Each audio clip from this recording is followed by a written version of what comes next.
വലത് സൈഡിൽ നിന്ന് ഇതിൻ്റെ ഇടത്തോട് തിരിഞ്ഞു വന്നു. വലത് സൈഡിൽ വന്ന് നോക്കിയപ്പോഴേക്കും അവിടെ അമ്മയില്ല, ഭാര്യയില്ല, കുട്ടിയില്ല. ഒന്ന് ഭയന്നു ശരിക്കും, എങ്ങോട്ട് മിസ്സിങ് ആയെന്നുള്ള സംശയം. ഒരു ശബ്ദത്തിലൊക്കെ ഒരു ദേഷ്യം കലർന്നിട്ടാണ്. അപ്പൊ എന്റെ ഭാര്യയുടെ ശബ്ദം കേൾക്കാം.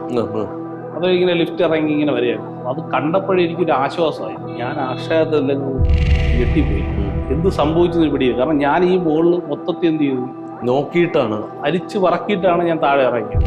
പക്ഷെ ഞാൻ എന്നിട്ട് വെയിറ്റ് ചെയ്യണം. കോട്ടയത്ത് നിന്ന് വന്ന ആൾക്കാരുണ്ട്, അവര് ഇറങ്ങി വരുമോ നോക്കിയത്. അങ്ങനെ ആൾക്കാർ വന്നതേ ഇല്ല. കോട്ടയത്തിൽ ആൾക്കാർ വന്നേ ഇല്ല. ഇല്ല, പിന്നെ നിങ്ങൾ ആ ഉദ്യോഗസ്ഥരെ പിന്നെ കണ്ടതേ ഇല്ല. അപ്പൊ ഇത് കേൾക്കുന്ന പ്രേക്ഷകർ ചോദിക്കും എനിക്ക് വട്ടാണെന്ന് തോന്നുന്നു. പക്ഷേ സത്യമാണ്. കാരണം ഇന്നും എനിക്ക് പല സിനിമയും ഇതുപോലുള്ള സിനിമകൾ കാണുമ്പോഴേക്കും ഭയങ്കരമായ മാനസിക പ്രശ്നമാണ്. എന്റെ ഭയം എന്നറിയാം, ആക്ച്വലി 2 ടൈം ലൈൻ ആണെങ്കിൽ ഞാൻ തിരിച്ച് എന്റെ ടൈം ലൈനിൽ വന്നില്ലെങ്കിൽ എന്ത് സംഭവിക്കും? അതാണ്, തിരിച്ച് വരാൻ പറ്റിയില്ലെങ്കിൽ എന്റെ ഭാര്യയും അമ്മയെയും മകനെയും സംബന്ധിച്ചോളം ഭർത്താവിനെ കാണാനില്ല. നമസ്കാരം.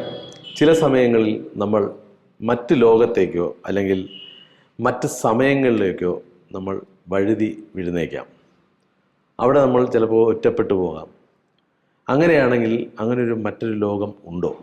അത്തരം ഒരു അനുഭവമായിട്ടാണ് ഇന്ന് നമ്മോടൊപ്പം അഭിലാഷ് ആര്യ ചേരുകയാണ്. നമസ്കാരം. ഞാൻ പറഞ്ഞില്ലേ, ഒരു ലോകമുണ്ടോ? നമ്മൾ ഈ ഇരിക്കുന്ന ഈ ലോകത്ത് മറ്റൊരു ലോകമുണ്ടോ? അല്ലെങ്കിൽ നമുക്ക് മുന്നേ ഈ ലോകത്ത് വേറെ ആരെങ്കിലും ഇതേ സമയത്ത് ഇവിടെ ഉണ്ടോ എന്നൊക്കെ ഉള്ള സംശയം നമ്മൾ ചില സിനിമകൾ കണ്ടില്ലേ?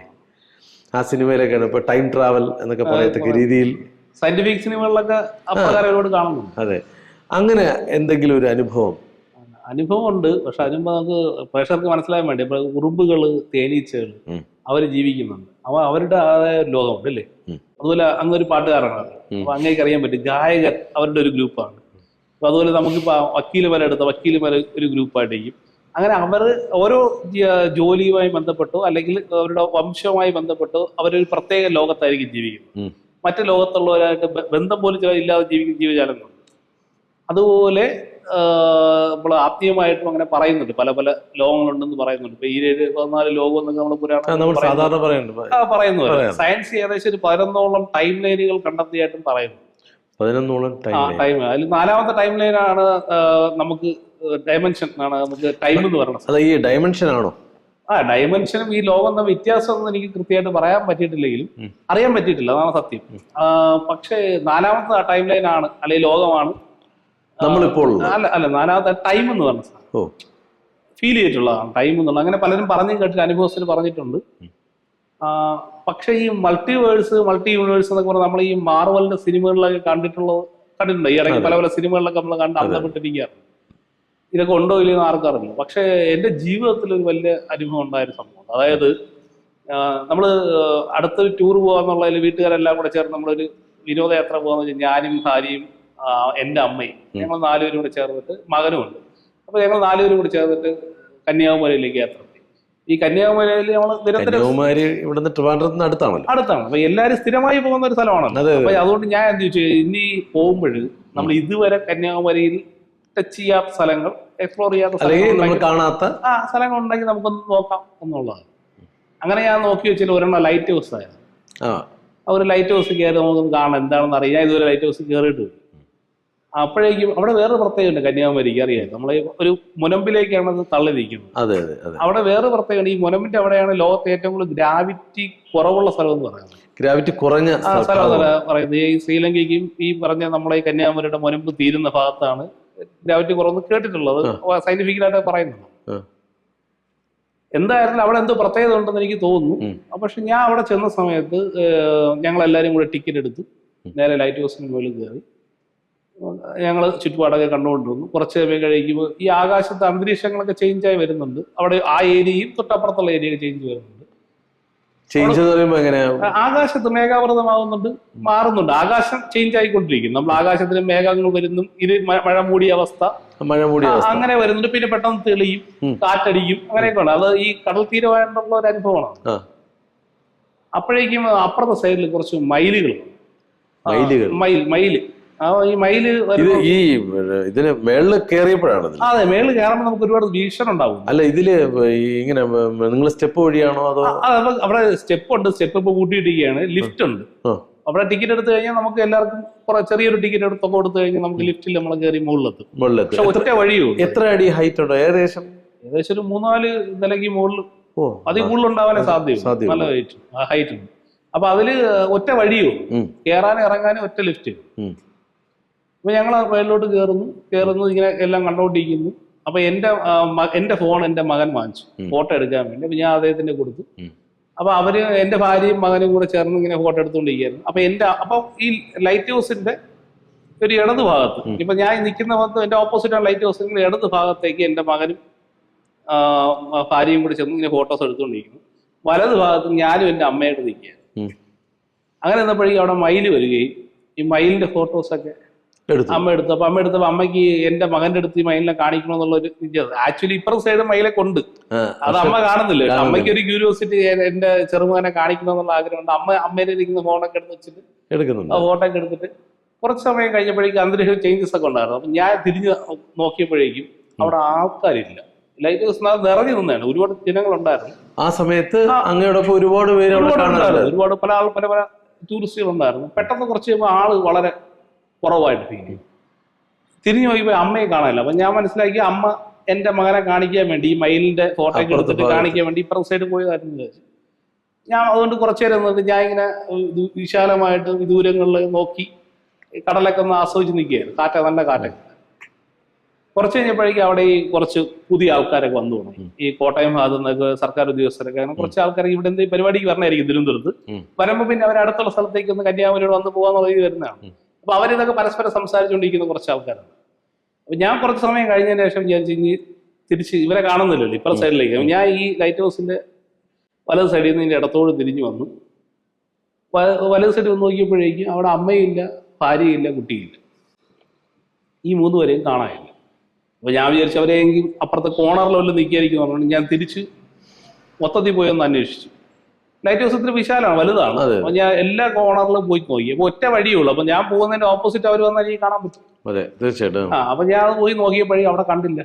അപ്പൊ ഞാൻ പടിക്കെട്ട് വല്ലതും കൊണ്ട് അറിയുമ്പോൾ പടിക്കെട്ടിന്റെ ഭാഗം അവർ പൂട്ടിയിട്ടിരിക്കുക, അങ്ങോട്ട് പോകാൻ പറ്റൂല. തിരിച്ച് അവിടെയൊക്കെ നോക്കിയതിന് ശേഷം ആരെയും കാണാത്തോണ്ട് ഞാൻ തിരിച്ച് വീണ്ടും വന്ന സ്ഥലത്തേക്ക് തിരിച്ചു റിട്ടേൺ വന്നു. ഈ സമയത്തൊന്നും അവിടെ കൂടി മറ്റു ജനങ്ങളൊന്നും ഇല്ലായിരുന്നു? ഉണ്ട്. ആദ്യം കുറച്ച് ആൾക്കാർ കുറഞ്ഞല്ലോ, അതിനുശേഷം പുതിയ ആൾക്കാരുണ്ട്. അവരുടെ ആൾക്കാർ വേറെ ഉണ്ട്. കുറച്ച് ആൾക്കാർ കുറവാണ്, നേരത്തെ ഉള്ളതിന്റെ അത്ര തിരക്കില്ല.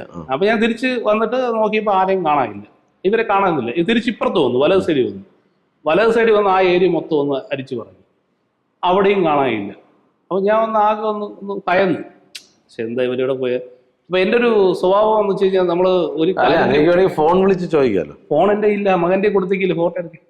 എന്റെ ഫോണാണല്ലോ മകൻ കൊണ്ട് ഫോട്ടോ എടുക്കാൻ. അപ്പൊ എനിക്ക് വിളിക്കാൻ പറ്റൂല. അപ്പൊ ഞാൻ എന്ത് ചെയ്യുന്ന വെച്ച് കഴിഞ്ഞാൽ ഈ വേറെ ചിന്തിക്കുന്നില്ല, അവിടെ തന്നെ ഉണ്ടാവുമല്ലോ സ്വാഭാവികമായിട്ട്. കൂടി പോയതായിട്ടും അത്രേ ഉള്ളൂ. അപ്പൊ ഞാൻ എന്ത് ചെയ്തു വെച്ചാൽ ഒന്നും കൂടെ ഒന്ന് തറവായിട്ട് പോയി. കാരണം ഞാൻ താഴോട്ട് ഇറങ്ങി പോവാം. പോണതിന് മുമ്പ് ഒന്നും കൂടെ നോക്കാൻ വെച്ചാൽ അങ്ങനെ 1-2 പ്രാവശ്യം ഞാൻ എന്ത് ചെയ്തു, ഒന്ന് തറവായിട്ടൊന്ന് നോക്കി. അവര് മുകളിലില്ല, ഉറപ്പില്ല. അപ്പൊ എനിക്ക് മനസ്സിലായി അവർ താഴോട്ട് പോയി. അപ്പൊ ഞാൻ എന്ത് ശരി താഴോട്ട് പോകാൻ തുടങ്ങി. ഞാൻ നേരെ അതിന്റെ ലിഫ്റ്റിൽ കയറി താഴെ ഇറങ്ങി നോക്കിയപ്പോഴേക്കും താഴെ അവരില്ല. ഈ താഴെ കുറെ ടൂറിസ്റ്റുകൾ വേറെ ഉണ്ട്, പക്ഷെ എന്റെ ഭാര്യയും മകനും അമ്മയില്ല, അവിടെ ഇല്ല. അപ്പൊ ഞാൻ വിചാരിച്ചു ഇവര് കാറിന്റെ അടുത്തേക്ക് എല്ലാം പോയി നിൽക്കുകയായിരിക്കും എന്ന് പറഞ്ഞ് ഞാൻ പയ്യെ നടന്ന് പുറത്തിറങ്ങി റോട്ടി ഇറങ്ങി കാറിന്റെ ഭാഗം നോക്കി. അപ്പൊ കാർ ഇടിക്കുന്ന വലതുവശത്താണെങ്കിൽ ദൂരെ നിന്നാണ് കാർ അടക്കുന്നത്. അപ്പൊ കാറ് ദൂരെ നിന്ന് കാണാൻ പറ്റും. അപ്പൊ കാറിന്റെ അടുത്തോട്ടൊന്നും ആരും പോയിട്ടില്ല. അപ്പൊ തിരിച്ച് വലത്തോട് തിരിഞ്ഞു നോക്കിയാൽ നേരെ ബീച്ച് ഭാഗത്താണ്. ബീച്ച് ഭാഗത്തേക്ക് പോയിട്ട് നടന്നു പോയാലും ഈ സമയത്തിനുള്ളിൽ ഒരാൾക്ക് ഓടിപ്പോയാൽ പോലും അങ്ങ് അറ്റത്തെത്താൻ പറ്റില്ല. കാണാൻ പറ്റും, സ്ട്രെയിറ്റ് വ്യൂ ആണ്. അപ്പൊ നമുക്ക് അങ്ങനെ അവിടെ ആളില്ല.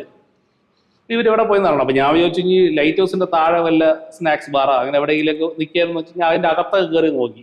അപ്പോഴും ഇല്ല, അവരെ കാണാനില്ല. ഒന്ന് ഭയന്നു ശരിക്കും. നമ്മൾ വേറൊരു സ്റ്റേറ്റ് വരുന്നു, മകനുണ്ട്, കൊച്ചുകുട്ടിയാണ് ഉണ്ട്. മകൻ എത്ര വയസ്സ്? മകനൊരു അന്ന് 16 വയസ്സ് വരും. എന്നാലും പയ്യനാണല്ലോ. പിന്നെ ഭാര്യയുണ്ട്, പിന്നെ വയസ്സായ അമ്മയുണ്ട്. അപ്പൊ എന്നാൽ ഇവര് മിസ്സിങ് ആയി എന്നുള്ള ഒരു ധാരണ, എങ്ങോട്ട് മിസ്സിങ് ആയെന്നുള്ള സംശയമായി. അവസാനം ഞാൻ എന്താ വെച്ചാൽ ഇതിന്റെ അകത്ത് മൊത്തം അന്വേഷിച്ചിട്ട് കിട്ടാതുണ്ട് ഒന്ന് ഭയന്നു, ശരിക്കും അക്ഷരാർത്ഥത്തിൽ ഭയന്നു. ഇപ്പൊ വീണ്ടും ഇനി മോളിൽ കയറി ഒന്നും കൂടെ നോക്കാന്നുള്ള ഇപ്പൊ അവർ കയറ്റി വിടില്ല. കാരണം ഒരിക്കൽ ടിക്കറ്റ് എടുത്ത് പോയി കഴിഞ്ഞാൽ വീണ്ടും ടിക്കറ്റ് എടുത്ത് പോകണം. അതെ അതെ. അപ്പൊ എന്തായാലും ഒരിക്കൽ ഇവിടെ നോക്കാൻ ഞാൻ അവിടെ ചെന്നിട്ട് ആ സെക്യൂരിറ്റിക്കാരന് പറഞ്ഞു, എനിക്കൊന്ന് ഫോൺ തരാമോ, എൻ്റെ ഫോൺ മകൻ്റെ കയ്യിലാണ്, ഒന്ന് വിളിച്ചു നോക്കട്ടെ, കൺഫേം ചെയ്യാം. അപ്പോൾ അവർ പറഞ്ഞു ശരി. ഫോൺ എടുത്തിട്ട് ഞാൻ വിളിച്ചപ്പോൾ കോൾ കണക്റ്റ് ആവുന്നില്ല. ഏകദേശം ഒരു 10 മിനിറ്റോളം പിന്നെ കോളൊന്നും കണക്റ്റ് ആവുന്നില്ല. വീണ്ടും ഒന്നും കൂടെ ട്രൈ ചെയ്തു. അപ്പോഴേക്കും ബെല്ല് കിട്ടി. ഞാൻ ചോദിച്ചു മകനെ എടുത്ത് എവിടെ നിൽക്കുന്നു ചോദിച്ചപ്പോൾ ഒരു ശബ്ദത്തിലൊക്കെ ഒരു ദേഷ്യം കലർന്നിട്ടാണ്. അപ്പൊ എൻ്റെ ഭാര്യയുടെ ശബ്ദം കേൾക്കാം. അത് ഇങ്ങനെ ലിഫ്റ്റ് ഇറങ്ങി ഇങ്ങനെ വരികയാണ്. അപ്പൊ അത് കണ്ടപ്പോഴേ എനിക്കൊരു ആശ്വാസമായി, ആളെ കിട്ടിയല്ലോ എന്നുള്ള ഭയങ്കര ആശ്വാസമായി. ഇവരടുത്ത് വന്ന ഉടനെ എൻ്റെ ഭാര്യ ദേഷ്യത്തിൽ സംസാരിക്കും, ഞങ്ങളെ ഉപേക്ഷിച്ചിട്ട് പോകുന്നില്ല, കളഞ്ഞിട്ട് പോകുന്നു, ഉത്തരവാദിത്വം പോകുന്നില്ല എന്നൊക്കെ പറഞ്ഞ് ഭയങ്കരമായിട്ട് ഫയർ ചെയ്യാൻ. ഞാൻ അക്ഷയത്തെല്ലാം ഞെട്ടിപ്പോയി, എന്ത് സംഭവിച്ചെന്ന് പിടിയില്ല. കാരണം ഞാൻ ഈ മുകളിൽ മൊത്തത്തിൽ എന്ത് ചെയ്തു നോക്കിയിട്ടാണ്, അരിച്ച് പറക്കിയിട്ടാണ് ഞാൻ താഴെ ഇറങ്ങിയത്. തിരിച്ച് അവര് പറയുന്നു ആ മുകളിൽ എന്നെ കാണാനില്ല. കാരണം ഞാൻ ഇറങ്ങി വന്നേ ഉള്ളൂ. ഇവരിറങ്ങി പറഞ്ഞതിന് കുറച്ച് സമയത്തിന് മുമ്പേ ഞാൻ ഇറങ്ങി വന്നതേ ഉള്ളൂ. അഥവാ എന്നെ കണ്ടില്ലെങ്കിൽ അതിന് മുമ്പ് എത്രയും സമയം അവിടെ ഉണ്ടായിരുന്നു. അതെ തീർച്ചയായിട്ടും. അപ്പൊ അവരെന്നെ കാണുന്നുമില്ല. എനിക്ക് ആകെപ്പാടെ വിഷമത്തിലായി. ഞാൻ എന്നിട്ട് എന്തായാലും കിട്ടിയതുകൊണ്ട് അപ്പൊ എനിക്ക് എന്തോ ഒരു സ്ട്രൈക്ക് എന്തോ സംഭവിച്ചു. അപ്പൊ ഞാൻ ഇങ്ങനെ എൻ്റെ മകൻ്റെ അടുത്ത് പറഞ്ഞു, ഇത് എനിക്ക് തോന്നുന്നു എന്തോ ഒരു ടൈം ലൈൻ ഗ്ലിച്ച് എന്തോ ഇവിടെ സംഭവിച്ചിട്ടുണ്ട്. അപ്പൊ അതൊന്നും എന്റെ ഭാര്യയും അമ്മയ്ക്കൊന്നും അക്സെപ്റ്റ് ചെയ്യാൻ പറ്റുന്ന ഒരു സാധനമേ അല്ല. അപ്പൊ നമ്മളത് സയൻസ് ഫിക്ഷൻ സിനിമകളിലൂടെ മാത്രമേ കേട്ടുള്ളൂ. അപ്പൊ അല്ലെങ്കിൽ ഒന്നുകിൽ എനിക്കിപ്പോ എന്റെ ബ്ലൈൻഡ് ആവണം, നമ്മള് വായിക്ക് വരുന്ന വഴിക്കുകയോ അല്ലെങ്കിൽ ബോധമില്ലാത്ത അവസ്ഥ ആയിരിക്കണം. അങ്ങനെ അല്ല, കാരണം അവരും അങ്ങനെ അല്ല. അപ്പൊ രണ്ടുപേരും ഉണ്ട്. പക്ഷെ ഞാൻ എന്നിട്ട് വെയിറ്റ് ചെയ്യണം. കോട്ടയത്ത് നിന്ന് വന്ന ആൾക്കാരുണ്ടല്ലോ, അവർ ഇറങ്ങി വരുമെന്ന് നോക്കിയത്. അങ്ങനെ ആൾക്കാർ വന്നതേ ഇല്ല. കോട്ടയത്തിന് ആൾക്കാർ വന്നേ ഇല്ല. പിന്നെ നിങ്ങൾ ആ ഉദ്യോഗസ്ഥരെ പിന്നെ കണ്ടതേ ഇല്ല. അവര് തിരിച്ചിറങ്ങി വരണത് എനിക്ക് കാണാനേ പറ്റിയില്ല. വെയിറ്റ് ചെയ്തിരുന്നു. ഞാൻ വെയിറ്റ് ചെയ്തിരുന്നു. കാരണം എനിക്ക് ഇത് ഇവരെ വിശ്വസിപ്പിക്കണം. അതെ. അപ്പൊ ഞാൻ വല്ലാത്ത അവസ്ഥയായി. ഇപ്പൊ മകനെടുത്ത് പറയുമ്പോൾ ഈ മകൻ പുതിയ തലമുറയിൽപ്പെട്ട ആള് ഈ മാർവൽ സിനിമയെ കാണുന്നതുകൊണ്ട് അതേ ഒരു അക്സെപ്റ്റഡ് ആണ്. ഞാൻ പറഞ്ഞു, ഞാൻ അവിടെ നിന്നപ്പോ ഇങ്ങനെ ഫോട്ടോ എടുത്ത് ഈ അന്തരീക്ഷമൊക്കെ ചേഞ്ച് ആയിട്ടുണ്ടെന്ന്. അപ്പൊ മകൻ എന്ത് ചോദിച്ചാൽ മകനും എടുത്ത ഫോട്ടോ ആയിട്ട് എടുത്തിട്ട് എന്നെ ഇങ്ങനെ കാണിച്ചു. അപ്പൊ ശരിയാണ്. അപ്പൊ ഞാൻ ഞെട്ടിപ്പോയി. പക്ഷെ ഇതിന് മുമ്പുള്ള അവസ്ഥ വെച്ച് ഈ ടവറിന് ചുറ്റും ഞാൻ കടന്ന് നോക്കി, ഇവര് ഗോളിയൊന്നും തറയിൽ വീണോ, ആരെങ്കിലും അപകടത്തിൽ പെട്ടോന്നൊക്കെ വല്ലാത്തൊരു മാനസികാവസ്ഥയാണ്. അത് പോരാത്തിന് ഇവര് വഴക്കുണ്ടാക്കുമ്പോ എനിക്ക് തിരിച്ച് ഇവരടുത്ത് വഴക്കുണ്ടാക്കാനൊന്നും പറ്റൂല. കാരണം എന്താണ്, എനിക്ക് എന്തോ മനസ്സിലായി, ഇവിടെ എന്തോ സംഭവിച്ചു മനസ്സിലായി. ഈ ടൈമിൽ എന്തോ സംഭവിച്ചു മനസ്സിലായി. അവർക്കത് മനസ്സിലാവേ ഇല്ല. അവരെ സംബന്ധിച്ചോളം ഞാൻ കാണുന്നില്ല, എന്നെ കാണാനില്ല. അങ്ങനെയാണ്. ഇപ്പം അഭിലാഷി എന്താണ് ഉദ്ദേശിച്ചത്? ഒരു ഇതിലെത്തുമല്ലോ. എനിക്ക് തോന്നുന്നു അവിടെ എന്തോ ഒരു പ്രത്യേകത ഉണ്ട്. ആ കന്യാകുമാരി ഭാഗത്ത് എന്തോ പ്രത്യേകത ഉണ്ട്. എനിക്ക് തോന്നുന്നു ആ ടൈമില് ഈ മൾട്ടിവേഴ്സ് അല്ലെങ്കിൽ പറയുന്നില്ല, വേറൊരു യൂണിവേഴ്സ് അല്ലെ വേറെ ടൈം ലൈനിലോട്ട് ഈ സാധനം ചേഞ്ച് ആയി. സ്പേസ് ഒന്ന് തന്നെ ടൈം രണ്ടായി പോയി. അതാണ് ആ കോട്ടയംകാരെ കാണാനില്ല. ശരിക്കും അവരെ ടൈമിലോട്ട് പോയില്ലേ? അവര് വേറെ ടൈം ലൈനിലാണെന്നാണ് എനിക്ക് മനസ്സിലായത്. ഇവര് ഞാൻ നോക്കുന്ന സമയത്ത് ഞാൻ അവരെ ടൈമിലോട്ട് പോയതായിരിക്കാം, അല്ലെങ്കിൽ എന്റെ എന്തായാലും രണ്ടുപേരും രണ്ട് ടൈം ലൈൻ ആണെന്നുള്ള കാര്യം എനിക്ക് ബോധ്യപ്പെട്ടു, എന്തായാലും ഉറപ്പായി. അപ്പൊ ഇത് കേൾക്കുന്ന പ്രേക്ഷകർ ചോദിക്കും എനിക്ക് വട്ടാണെന്ന് തോന്നുന്നു. പക്ഷെ സത്യമാണ്. കാരണം ഇന്നും എനിക്ക് പല സിനിമയും ഇതുപോലുള്ള സിനിമകൾ കാണുമ്പോഴേക്കും ഭയങ്കരമായ മാനസിക പ്രശ്നമാണ്. കാരണം വെച്ച് കഴിഞ്ഞാൽ അത് കാണുമ്പോൾ എനിക്ക് ഭയമാണ്, ഭീതി. അത് അന്നത്തെ ദിവസം ഞാൻ വല്ലാത്ത മാനസികാവസ്ഥയിലായിരുന്നു. കാരണം അത് ഉത്തരം കിട്ടാത്തൊരു ചോദ്യമായിട്ട് ഇന്നും നിലനിൽക്കുകയാണ് എനിക്ക് ഇപ്പോഴും. ശരിക്കും അത് ഇപ്പോഴും മനസ്സിലായി. കാരണം വെച്ചാൽ എന്താ ഭയങ്കര അത്ഭുതമായ സംഭവമാണ്. പക്ഷേ അതിനുശേഷം എൻ്റെ ഭാര്യയും മകനെ കളിയാക്കാറുണ്ട്. ഈ ശബരിമല ആൾക്കാരെ 45 പേര് ഒരുമിച്ച് പോകുന്ന ഒരു കൂട്ടത്തിൽ നിന്ന് രാമസ്വാമി പോയി ചെന്നിട്ട് മൈക്കിന്റെ അടുത്ത് അനൗൺസ് ചെയ്യാണ്, എന്റെ കൂടെ വന്ന് 45 പേര് ആന്ധ്രയിൽ നിന്ന് ആൾക്കാരെ കാണാനില്ല. അപ്പൊ അവരെത്രയും പെട്ടെന്ന് മൈക്കിന്റെ കുട്ടി വരണമെന്ന് പറയുന്നത് അപ്പൊ അവര് പറയുന്ന വെച്ച് കഴിഞ്ഞാൽ എന്നെ കാണാനില്ല, ഞാൻ ഇറങ്ങിയങ്ങ് പോയി. അവര് ലൈറ്റ് ഹൗസ് കളഞ്ഞിട്ട് ലൈറ്റ് ഹൗസിൽ ഞാൻ പുറത്ത് പോയി ഏതോ കാരണം കൊണ്ട്. അപ്പൊ സാധാരണ നമ്മളൊക്കെ ഫോൺ വിളിച്ചോണ്ടിരിക്കുമ്പോ അറിയാതെ ഫോൺ വിളിച്ച് നടന്നു ഫോണും ഇല്ല, ഞാൻ ആരുടെ സംസാരിക്കുന്നുമില്ല, തിരിഞ്ഞു നോക്കി ആരെയും കണ്ടില്ല. പക്ഷെ ആ ഒരു മാനസികാവസ്ഥ നമുക്ക് ചിന്തിക്കാൻ പറ്റില്ല. കാരണം എന്റെ ഭയം എന്നറിയാമോ, ഈ ആക്ച്വലി 2 ടൈം ലൈൻ ആണെങ്കിൽ ഞാൻ തിരിച്ച് എന്റെ ടൈം ലൈനിൽ വന്നില്ലെങ്കിൽ എന്ത് സംഭവിക്കും? അതാണ്, തിരിച്ച് വരാൻ പറ്റിയില്ലെങ്കിൽ എന്റെ ഭാര്യയും അമ്മയും മകനെയും സംബന്ധിച്ചോളം ഭർത്താവിനെ കാണാനില്ല, മാൻ മിസ്സിങ്. യെസ്. അവരുടെ ലോകത്ത്. തിരിച്ച് എന്റെ ലോകത്ത് എന്റെ ഭാര്യയും മക്കളെയും കാണാനില്ല, അവിടെയും അമ്മയും കാണാനില്ല. മിസ്സിംഗ് ആണ് അവിടെ. ഈ അവസ്ഥ ഒന്ന് ചിന്തിച്ചു നോക്കി. ഈ പ്രപഞ്ചത്തിൽ അങ്ങനെ ഉത്തരം കിട്ടാത്ത ഒരുപാട് അനേകം രഹസ്യങ്ങൾ ഉണ്ടായിരിക്കാം. പക്ഷെ എനിക്ക് പരിചയമുള്ള ഒരുപാട് അടുത്ത് ഞാൻ സംസാരിച്ചു. അവരൊക്കെ ഇത് കേട്ടിട്ട് തിരിച്ച് പരിഹസത്തോടെ പോയെന്നല്ലാതെ ഇതേ അനുഭവം ഉണ്ടായ ഒരാളെ എനിക്ക് വേറെ കാണാൻ പറ്റിയിട്ടില്ല. പക്ഷെ എനിക്ക് ഒരു കാര്യം ബോധ്യമുണ്ട്. കാരണം ഞാൻ അത്ര തറവായിട്ടാണ് ആ ടവറിൽ മൊത്തം അരിച്ചു കുറയ്ക്കുക. തീർച്ചയായും.